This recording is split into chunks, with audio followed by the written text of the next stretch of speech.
ஆண்டுகளுக்கு முன் நபி இப்ராஹிம் அவர்களின் மனைவி அன்னை ஹாஜரா மற்றும் அவரது மகன் இஸ்மாயில் அவர்களின் வாழ்க்கையில் நிகழ்ந்த ஒரு அதிசய நிகழ்வு. அல்லாஹ் நபி இப்ராஹிம் அவர்களுக்கு ஒரு கட்டளையை அளித்தார். அவர் தனது மனைவி அன்னை ஹாஜரா மற்றும் குழந்தை இஸ்மாயிலை எடுத்து மக்கா எனும் பாலைவன பகுதியிற்கு அழைத்துச் செல்ல வேண்டும் என்று கூறினார். அந்த காலத்தில் மக்கா வெறிச்சோடிய பாலைவனம், தண்ணீர், உணவு, மக்கள் எதுவுமில்லாத ஒரு பாலைவனம். ஆனால் அல்லாஹ்வின் கட்டளையை நிறைவேற்ற வேண்டும் என்ற அர்ப்பணிப்பால் நபி இப்ராஹிம் தனது குடும்பத்தை அங்கே விட்டுவிட்டு சென்று விட்டார். அன்னை ஹாஜரா நபி இப்ராஹிம் அவர்களை பின்தொடர்ந்து, நீங்கள் எங்களை இவ்வாறு வெறிச்சோடி இடத்தில் விட்டுவிட்டு செல்கிறீர்களா என்று கேட்டார். நபி இப்ராஹிம் பதிலளிக்கவில்லை.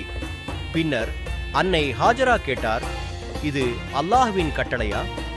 இப்போது நபி இப்ராஹிம் தலையசைத்து ஆம் என்று உறுதியளித்தார். அதை கேட்டு அன்னை ஹாஜரா அப்போது, அல்லாஹ் நம்மை கைவிட மாட்டான் என்று உறுதியுடன் கூறினார். காலப்போக்கில் அவர்களிடம் இருந்த சிறிய அளவிலான தண்ணீர், உணவு எல்லாம் தீர்ந்துவிட்டன. குழந்தை இஸ்மாயில் தாகத்தால் அழ ஆரம்பித்தார்.